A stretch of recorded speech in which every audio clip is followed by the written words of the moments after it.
Hey everybody, just we'll get started in a minute or two. Let people get out of their other sessions before we get going. And we'll have Brian and his smiling face down there in Calgary. Apparently it isn't snowing yet there. We'll have him do some talks, and we'll have some gin and tonics, and we'll go on from there. So we'll give everyone a second.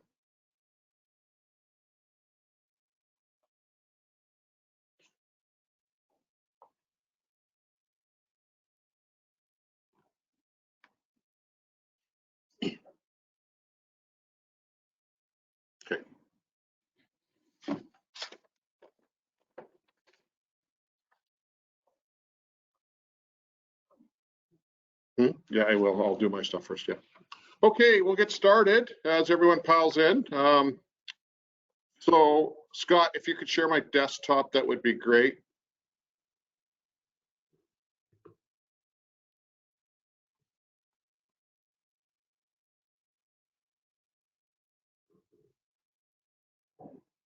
Okay, everybody, welcome. Thanks for attending RemTech over the past 2 days. I hope you've enjoyed it. Just wanted to wrap up with RemTech. Thank all our sponsors again. Your support's been great. All the speakers, all the moderators, and everyone who's attended. We actually ended up with 530 people registering online, which is well above our expectations. So thank you so much. It really means a lot. It shows great support ISA has. I'm just going to give you a quick update on my book project, just a couple slides, and then we'll turn it over to our buddy Brian. So just give me see if I know how to use my technology.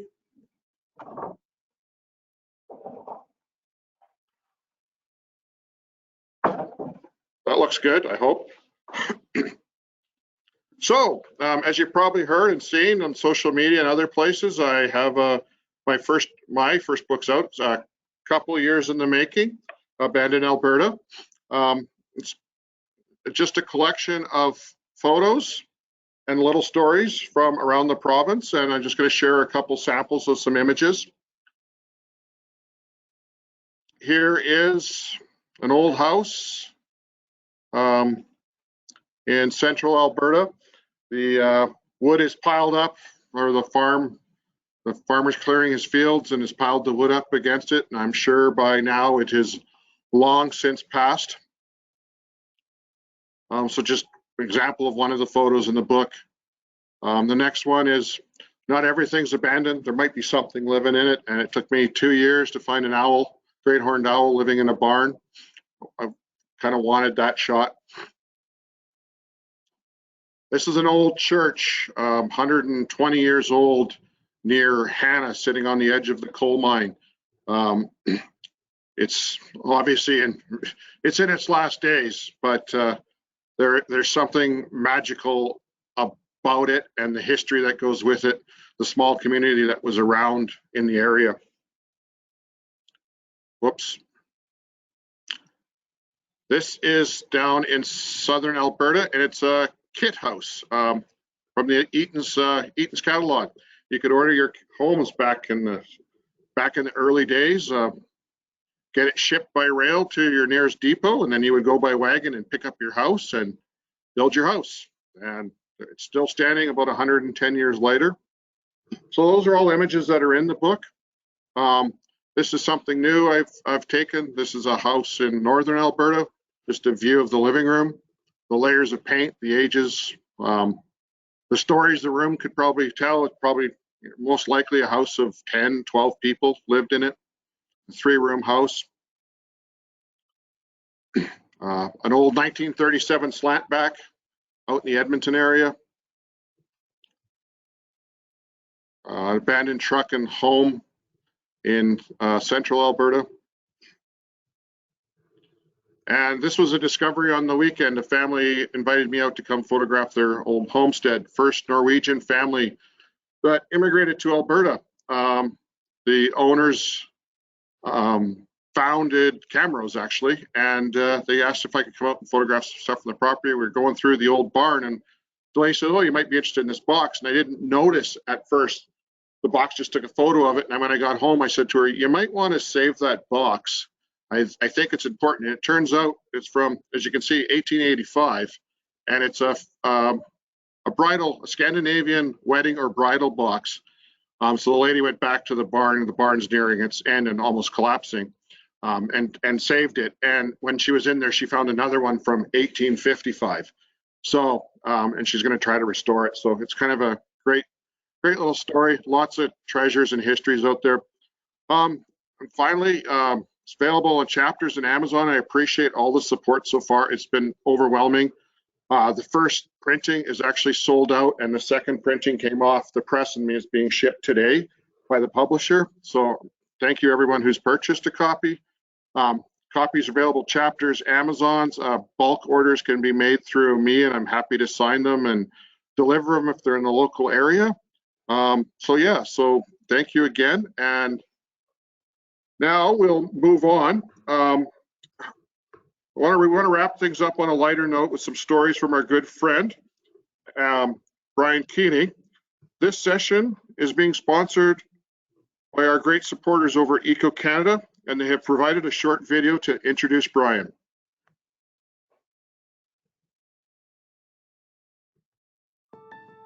The environment is very much in our consciousness as a collective society. It touches every aspect of our lives, even if we don't know or see it. Now, more than ever, individuals are asking for accountability.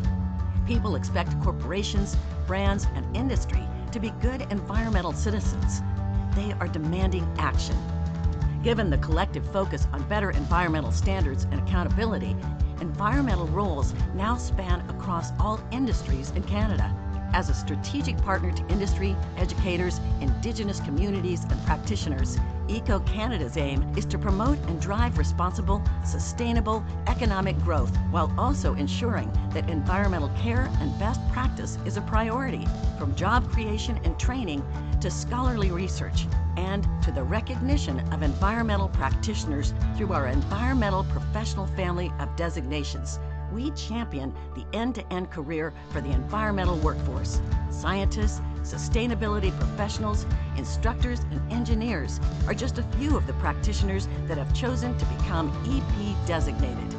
They chose EP because they wanted a credential that exemplifies their desire to conduct themselves to the highest professional standards, recognition for unique expertise, and connects them with a network of peers committed to growing the environmental sector.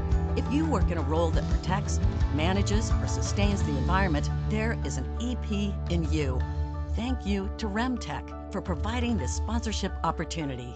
It's now time for Gin, Tonic, and Stories with Brian Keating.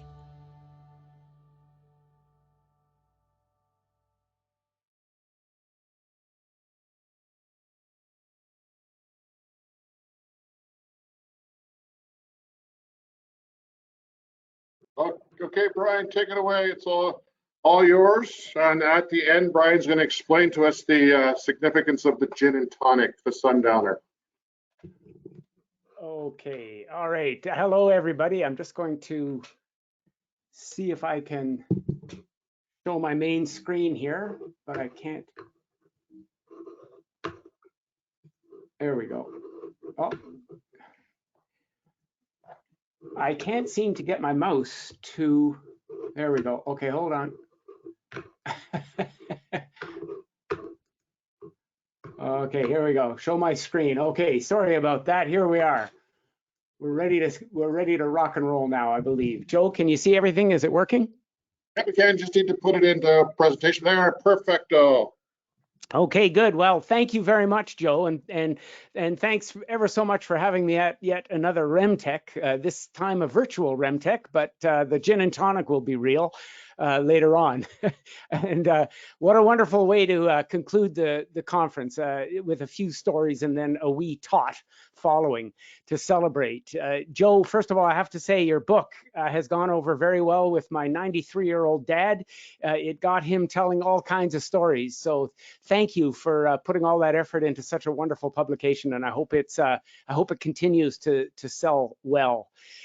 Well, I want to take you on a number of stories today, and let's start first of all with a wee gin and tonic in my own backyard. I live right on the Bow River here in Inglewood in Calgary, and that's my little sitting area there where I enjoy the odd end of day tot, looking over the river and looking for birds. But you don't have to do it in your own backyard. This is just last week along the South Saskatchewan River near Outlook, Saskatchewan. We were there to watch some of the migrating birds. In Outlook, there was a huge number of sandhill cranes coming through, one of my all-time favorite birds, large numbers of snow geese, absolutely amazing numbers actually erupting from the fields just to the west of Outlook.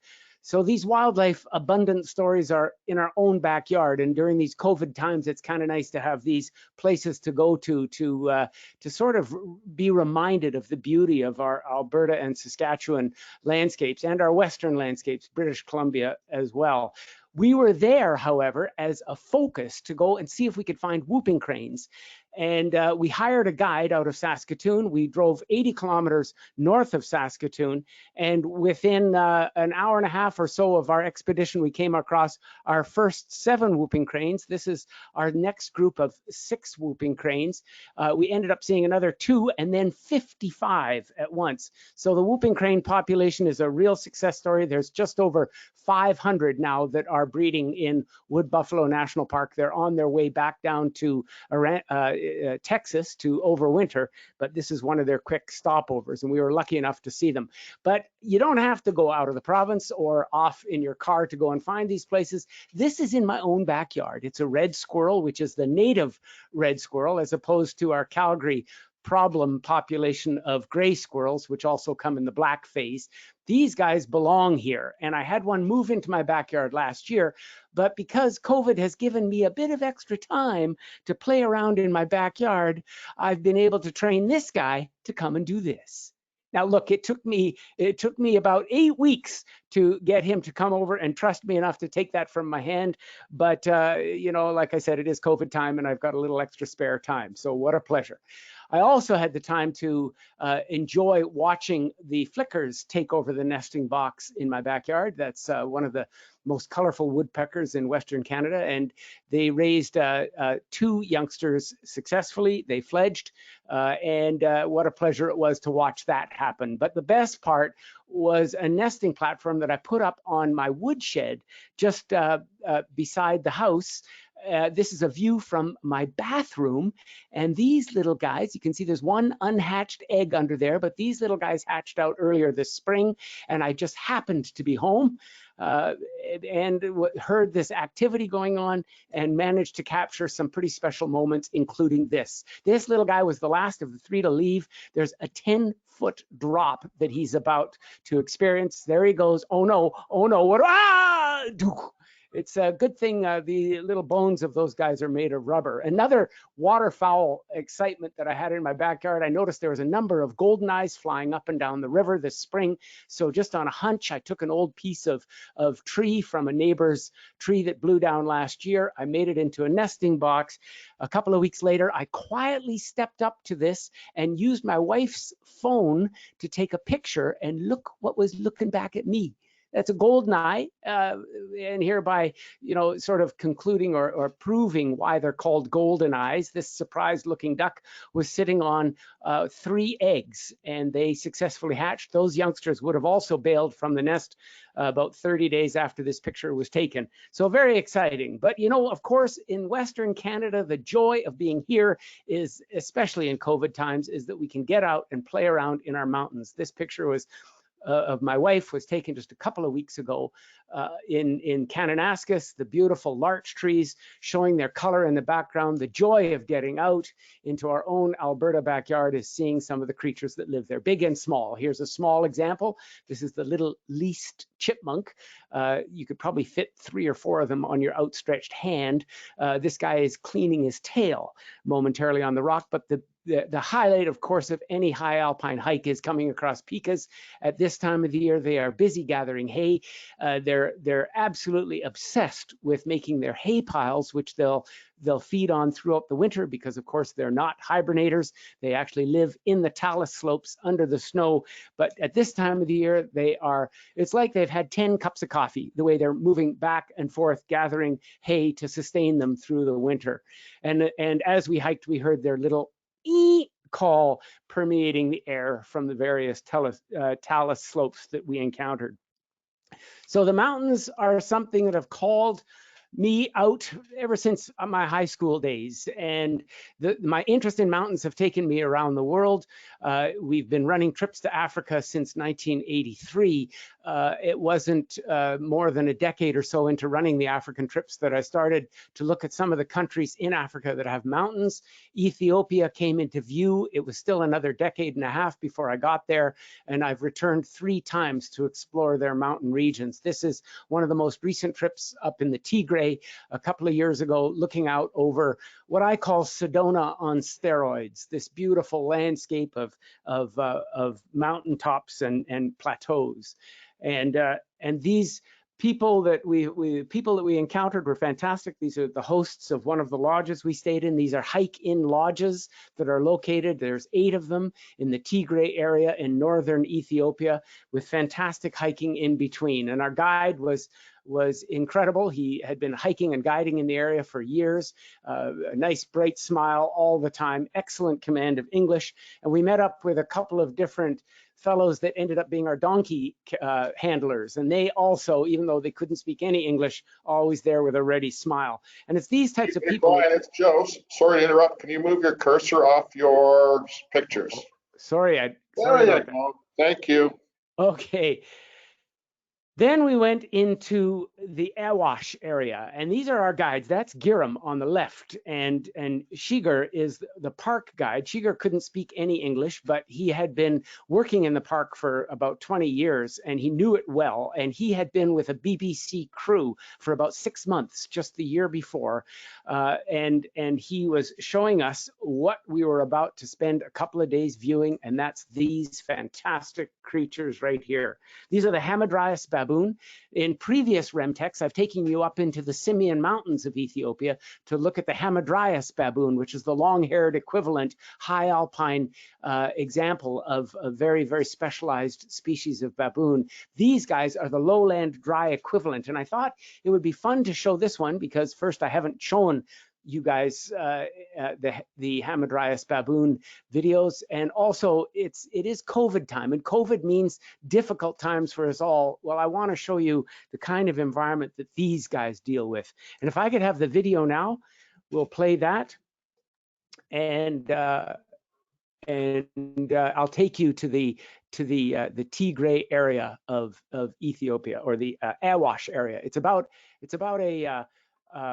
a 5-hour drive out of Addis Ababa. You come off the Addis Ababa platform. Mic on, Brian. You descend down into the flat plains of Awash. Joe, is the video coming on? Yes, it is. You can talk. Oh, I can't see the video. Darn, I can't see the video, Joe, and I can't hear it.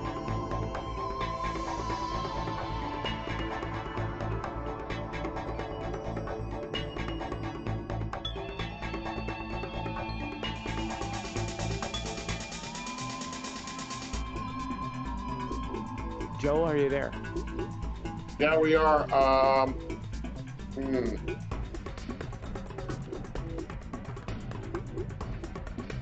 Hey everybody, this is just like a home slideshow. Pretend that we're in my living room and the pole button projector just burned out. Stand by. In this group, and they've been studied for over 30 years. Can you check this? Looking at this. Oh, there we go. I can hear it now.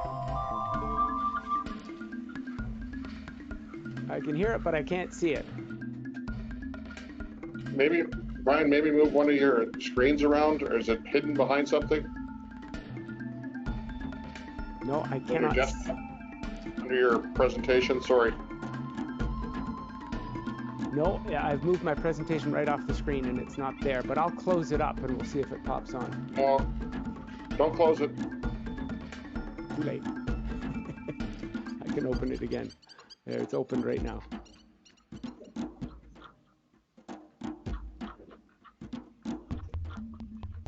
Okay, just a second.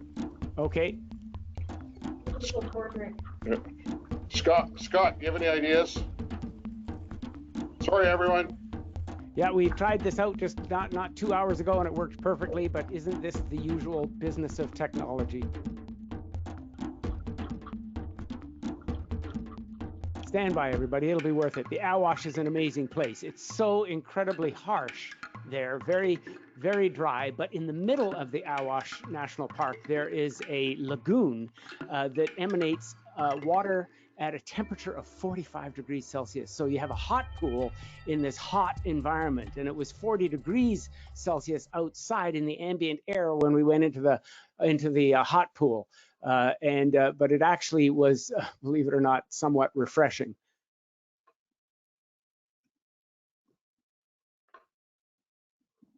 I thought things had changed there momentarily. The video just ended, Brian, just so you know, but I just got message, everyone could see it and hear it. So we just need you fake talking over it. Oh my gosh. I don't know why it's not showing up on your end. I think it's hidden somewhere or something, but bring your presentation back up. Sorry, everyone. Okay. Yeah, I can't, you know what I'll do? I'll play on my iPad, I'll play the next one so that I can actually see it. At the same time? Good idea. At the same time. And so I'm just gonna bring that up. The next one is tigers in India. So, but let me just, let me get back to the slideshow here. Okay, everybody wants to go. Can people see my slideshow? Yeah, just put it back into full screen. Okay, there we go. Everybody wants to go to India. We had been in India years ago, but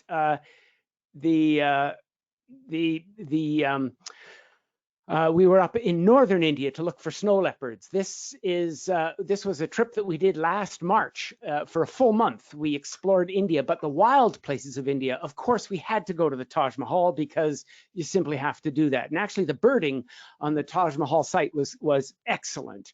We also met a lot of the local people. The young kids were always super excited and all wanted to have selfies with us, of course.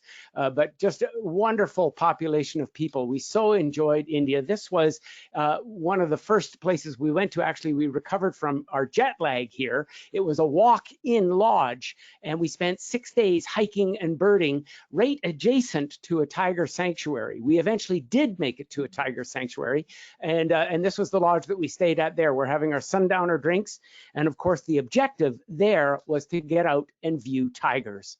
So, Joe, if you could tell me when the next video starts, I'm going to push my tigers in India video on just a second. We have people asking if you would rerun the first video and talk again. So why don't we do both of them back to back? So let's redo the baboons, followed Scott by the tigers. Just let Brian get it up. So we'll rerun the baboons and then we'll go right into the tigers. And then we've got time. That's a great idea. And they're just short videos. We're all locked down anyway, so. Okay, let me just find it on my own screen here. Yep. It'll just take me a second. When you're ready, Brian, you tell Scott, and then we'll launch both. Okay. Or he'll launch it. You bet. Okay. We're going to go to Ethiopia Awash. Here we go. I'm going to push play right. You tell me when it's playing, and I'll start. Okay, let's press play now. Sound on, Brian. Your mic on.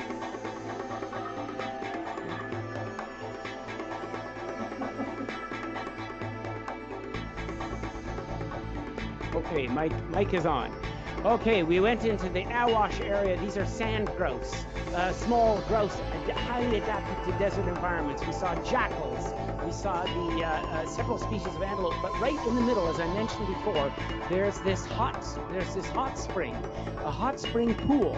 and water that flows out of that cools down enough. Of course, the hot spring that we were swimming with, it's too hot for crocodiles or hippos, which makes it fine for humans to swim in. The water that emanates out feeds all of the wildlife that comes into this oasis. That's a water buck, usually found only in watery areas. And along the edge of the hot springs, there's this cliff. And in the evening, the There's Hamadryas baboon. 210 Hamadryas baboons in this group, and they've been studied for over 30 years. Studied over 30 years. And there, I did a time lapse here. You're going to see a little bit of nookie happening here in a second. There it is, right there. Oh, did you miss it? Yeah, it doesn't take long. But so these baboons get together, 200 or so, or 150 will gather on the cliff, and they stay on the cliff all night long as an anti-predator concept. So they avoid their arch enemy, which is leopard. During the night, we actually heard lions roaring, so I'm sure lions take the odd Hamadryas as well. Here they are dripping out of the cliff early in the morning before sunrise. We got up before sunrise just to catch them as they were leaving, and then we followed them. And because they have been worked with for so many years by researchers, they're actually easy to accompany. They virtually ignore us. You can see there's Jerem, our guide, and my wife, and our park guide, and we're walking right along with the baboons. We followed them for the first hour of the day and watched them feed. They would pull up food items and eat the roots, eat the seeds, eat the stems, and then finally it was time to settle down and do a little bit of old-fashioned primate grooming. That's one of the little kids. You can tell it's a boy, yes, and he's feeling very confident. He's already had a drink of mom's milk, so he doesn't need to rest. You can see Dad in the background, who is the overlord of the area, the great protector. The youngsters are feeling very confident because he's there, and eventually he just fell asleep sitting upright. It was in the early morning of the day. They had been feeding for quite some time, and now it was time for them to have a rest and a much needed snooze. They eventually then headed off into the hinterland, into a forest environment that was far too complex for us to follow them. But let's do the tigers now. And I've got mine up and ready to go. So if you could tell me when it's ready to go, I will push play. Okay, hit play.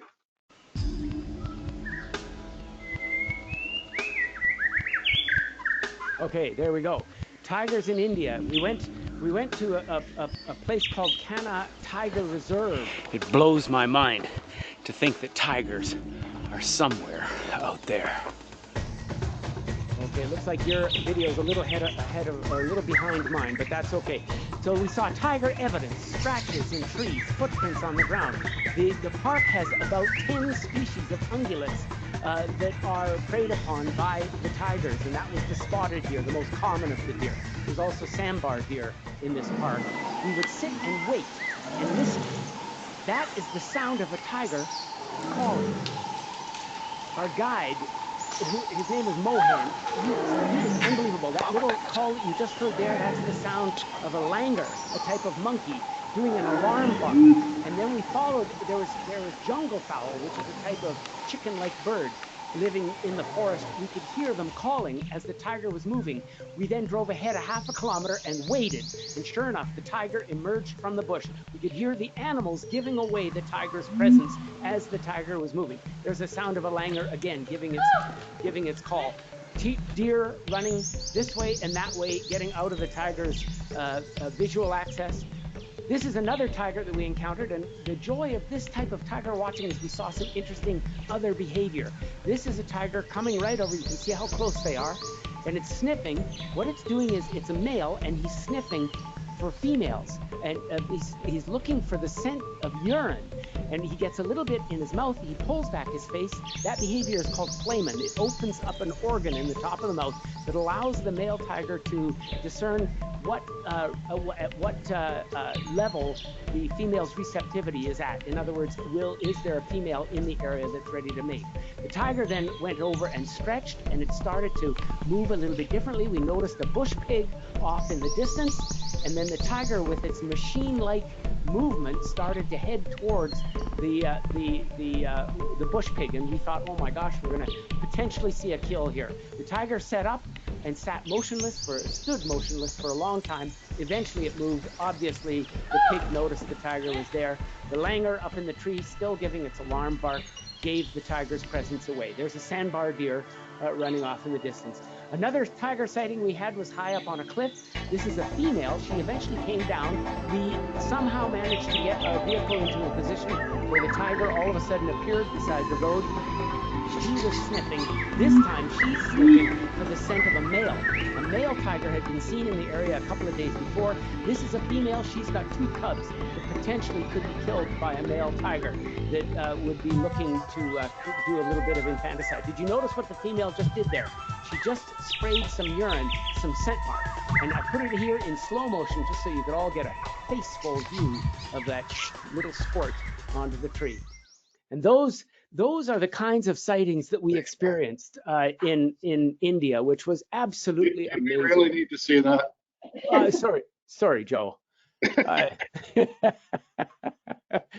So the tigers are amazing animals, though. And now, of course, the populations of tigers have changed. There, about 40 years ago, there was about 40,000 of the Royal Bengal tiger subspecies in India. Today, there's about 2,300, but that's up from 1,300 in 2002. So the trend is positive, but over the last several decades, tigers have gone the same way so many of the other big cats have gone with their population. But let's get back to the slideshow now, and I'm going to put it on full screen. Can you see it, Joe? Joe, can you see the? Yep, it's good. Good. Okay, we're just going to go to a quick black screen there. Now I'm going to take you up into the mountains of northern India. And this is right on the edge of the northern border of India with Nepal. And again, the mountains drew us to this location, but not just because of the mountains, but because of a very special creature that lives up there, the red panda. And you can see the lodge behind this picture of my wife and I and the staff is called Haber's Nest.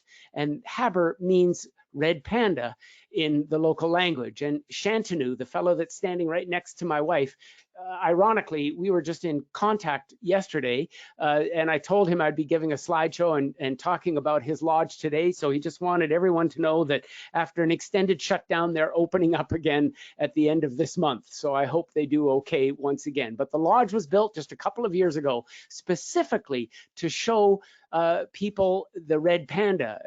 Shantanu used to be a tiger guide, and he realized that visitors coming to his country were missing some of the other unique creatures that live in India, and that one of those creatures that hardly anybody ever sees is the red panda. They're very solitary. They live high in the mountains. They live high in the trees in those forests that enshroud those mountains. So it's easy to walk right by them and miss them. So we spent several days there. Here's our room. Remember, it's at 10,000 feet, so over 3,000 meters in elevation. It was pretty chilly during the day and the night, but our objective was to see this beautiful creature here. And now I'm going to find the red panda on my screen here, and then I'll give you the signal to start it as soon as I do that. Stand by just for a sec. Okay, I've got it. If you could let me know when you're playing, and I'll push play. Okay, I'm going to play right now.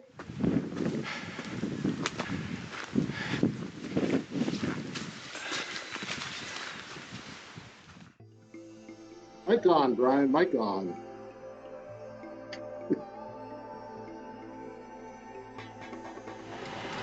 There we go. So this is a high elevation trekking park, known for its trekking, but just over the last couple of years, because of the efforts of this lodge and the lodge owner, it's now becoming known for red pandas. There's Mount Everest, so that's from about 500 vertical feet above the lodge, so you can get a sort of a mental picture as to where we are. Even though we're at 10,000 feet, there's lots of trees there.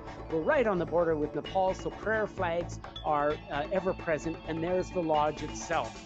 It only holds 8 people, 4 rooms. So it's a small lodge, but that is part of the magic of places like this. It was built by the local people with the direction of the It's just the after lodge sunrise, owner. and already the panda trackers are somewhere down there looking for the pandas. So there we are, down in that landscape. And so we would wait until we got word. The panda trackers go out before everybody else. We would wait. And here's one morning view from my bedroom. You can see how the fog comes in sometimes, giving it a very ethereal feel.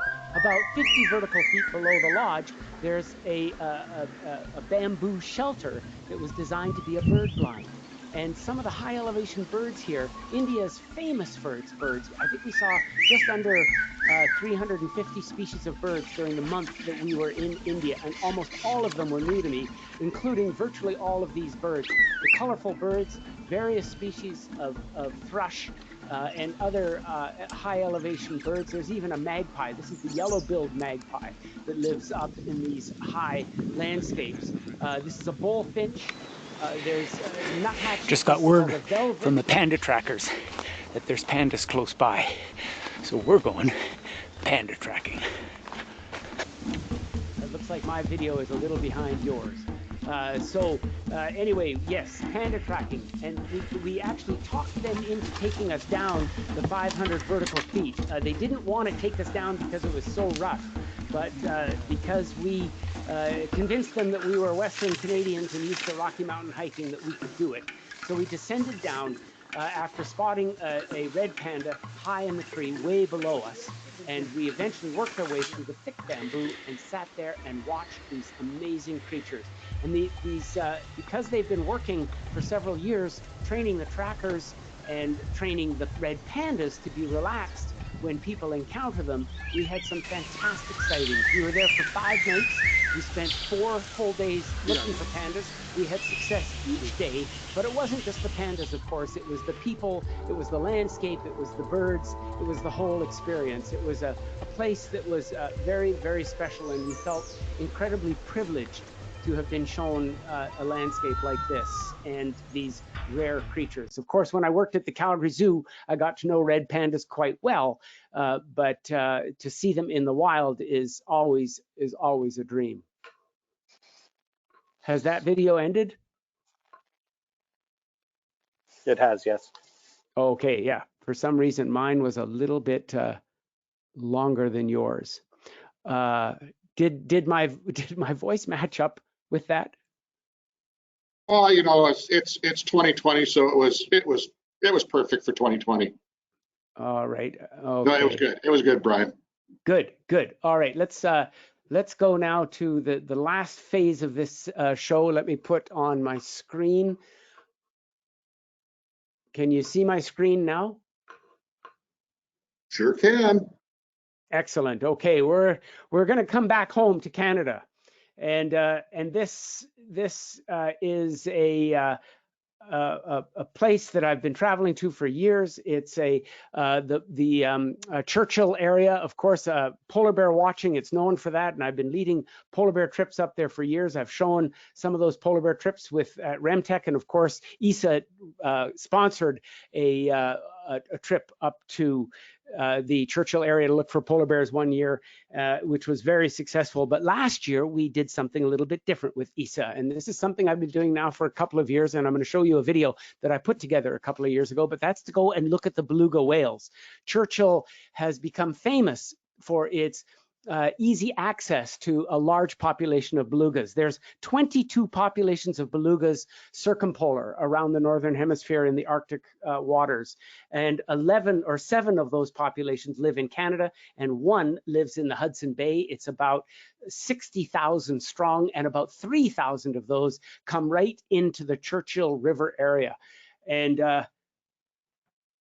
so the Churchill River area has a good population, and they've made them available for people to go out and see them. Now, last year we went with Joe and Isa. There's Joe in the cockpit of one of the airplanes that crash landed near Churchill, and of course, as tourists, we had to go and check it all out. The moral of this story is never let Joe take charge of the airplane controls without supervision.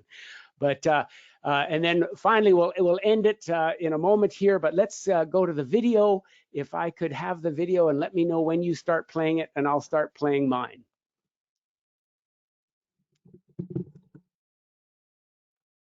Okay, Brian, I'm going to play it in 3, 2, 1. Turn on your mic.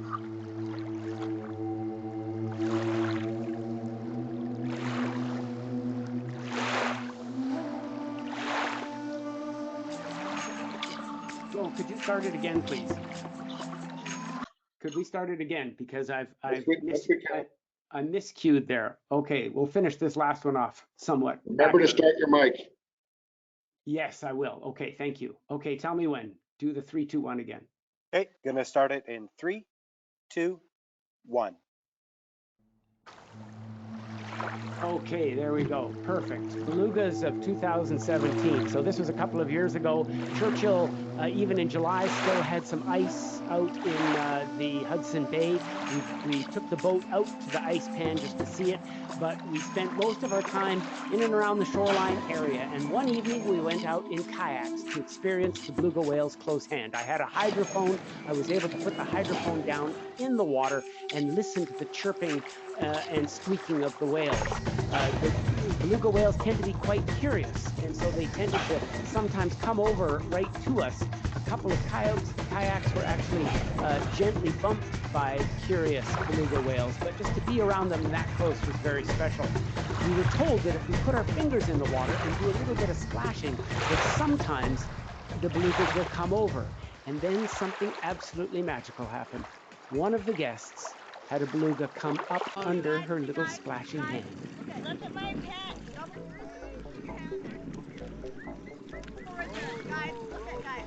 A very special experience. The beluga came right up underneath, so I started to do the same thing. The beluga came up and gently nibbled on my fingertips. This was a young beluga whale. You can see it's gray in color. They turn white when they mature, and this little guy was ready to play.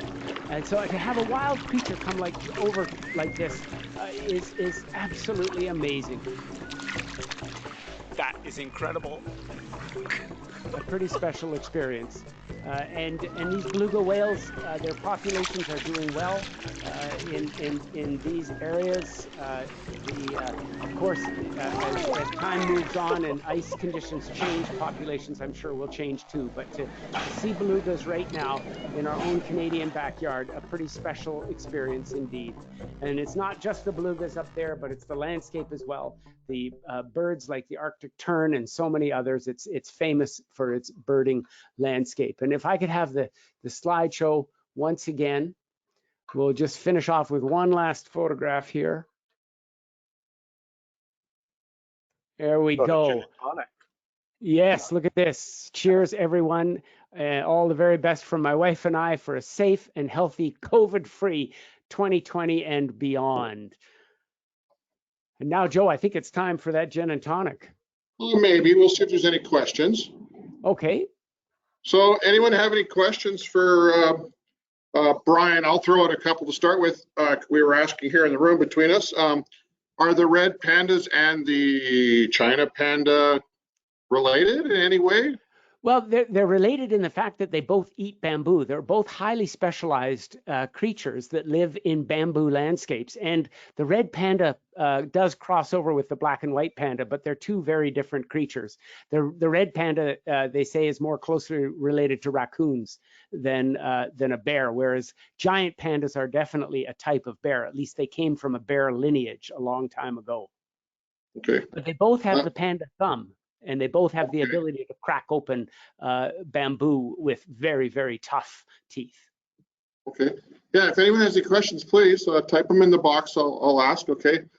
Brian, what's next for your travel is the next question. Well, somebody said to me, Brian, COVID must have clipped your wings. And my comment was, no, they're not clipped, they're amputated. It's all of our trips this year have been canceled, but next year we're looking to see if we've got 2 Africa trips organized for the fall. With luck, we'll be able to pull those off.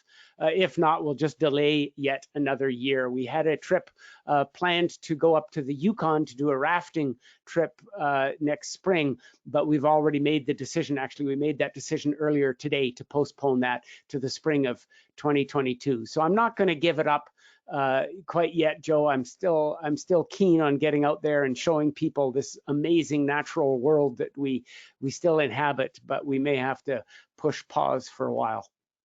Yeah, and if you happen to see Brian and I's bird talk back in May or June, when this is all over, him and I are going to maybe in Edmonton and Calgary organize a couple bird walks in the cities and do some nature walks. We were also talking about maybe doing one to southern Saskatchewan when things clear up and seeing the migration of the birds.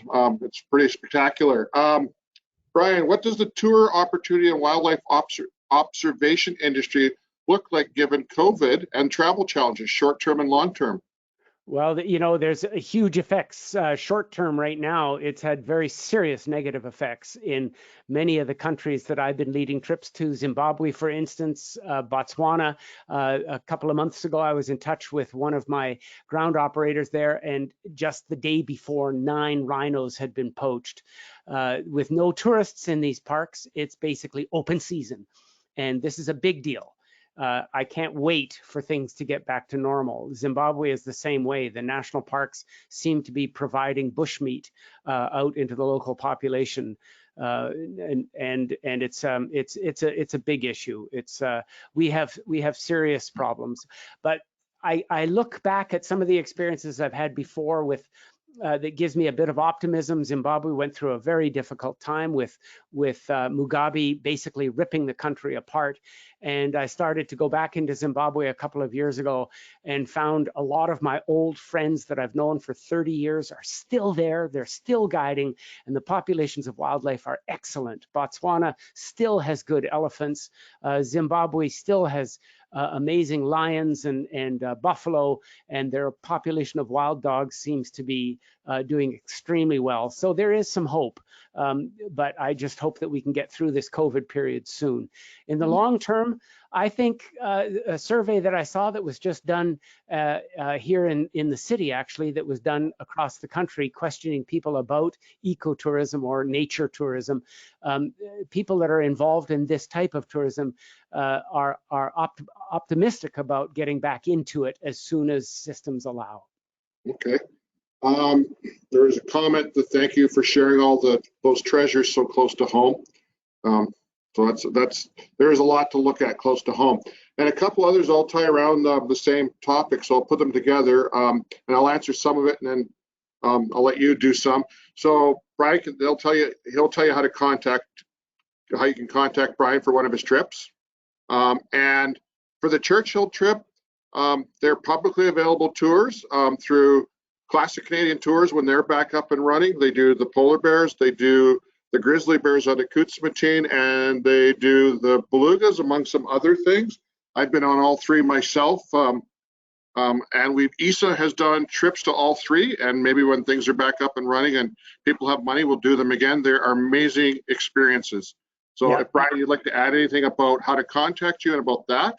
Well, an easy way to find out what trips are being conducted too is, you're right, Classic Canadian Adventures is a company that I'll be working, or Classic Canadian Tours is a company I'll continue to work with. I just had a coffee with Bill Lamberton, a COVID-friendly outdoor coffee, just a couple of weeks ago with the owner of the company, and he's very optimistic about getting things back up and running. Obviously not for this year, but also Civilized Adventures. They're the company I've worked with for over a decade now, and with the owner for about 3 decades. So I'm very close to that company, and that's probably the easiest way to keep a finger on the pulse as to which trips are going. Civilized Adventures is working hard to try to make all of these programs go safely. Great. Yes, Todd, we did coordinate to wear the red shirts today, both of us, because we were both the expendable crew members. So I don't see any more questions, Brian. So thank you again, as usual, for keeping us laughing and sharing your stories with us. And I know you do on CBC, you do on the TV as well. We really appreciate this. So thank you. Before I close with some comments, give us 30 seconds of our sundowner history, especially when we were in Africa, but do the little sundowner. Tell us the importance of the sundowner and what you said before we started. It's not what's in the cup that matters. No, that's right. Yeah, the Sundowner is a traditional Africa event. One tries to find a location, hopefully with an elephant in the foreground or some hippos or a troop of baboons. And as the sun is going down, one celebrates the day. It doesn't even have to be with alcohol. It can be just with a classy little pink drink. But the spirit doesn't really matter. In Africa, the traditional spirit is gin. And I happen to have a bottle of the Botanist behind me here and a pre-poured glass with some gin. I'm going to add some ice to it and a little bit of tonic. Of course, gin and tonic is traditionally an anti-malarial drug, so I don't drink it for the alcohol. I drink it for the medicinal purposes. Yeah, sure. So while Brian gets his gin and tonic ready, and I have mine, and Lorene has hers, this brings Virtual RemTech 2020 to a close. I'd like to once again thank all of our sponsors. Trace, for your platinum sponsorship yet again.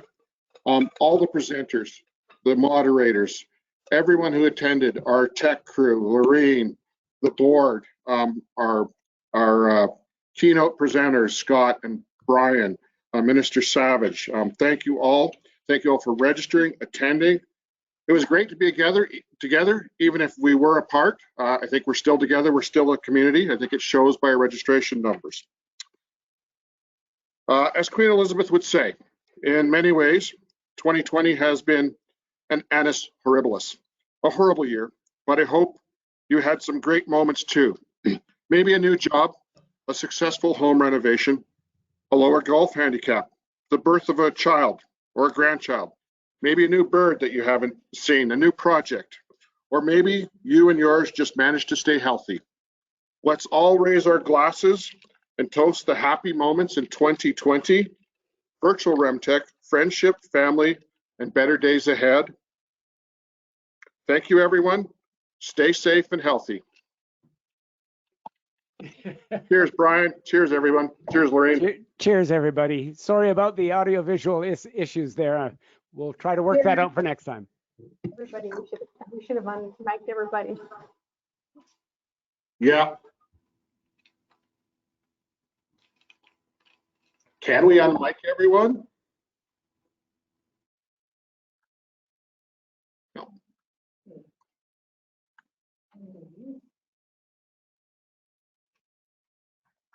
Everyone's Yes, attendees who can talk. no. Okay. Thank you, everyone. We're going to sign off. Brian, I'll give you a call in about 10 or 15 minutes. Thanks, you guys. You did awesome. Thank you. Hey, It was great. you guys can unmute yourself if anyone wants to talk to Brian or myself while we drink. I love that presentation. Love the closing. Way to go. Good job. Thanks, Todd. Thanks from Toronto.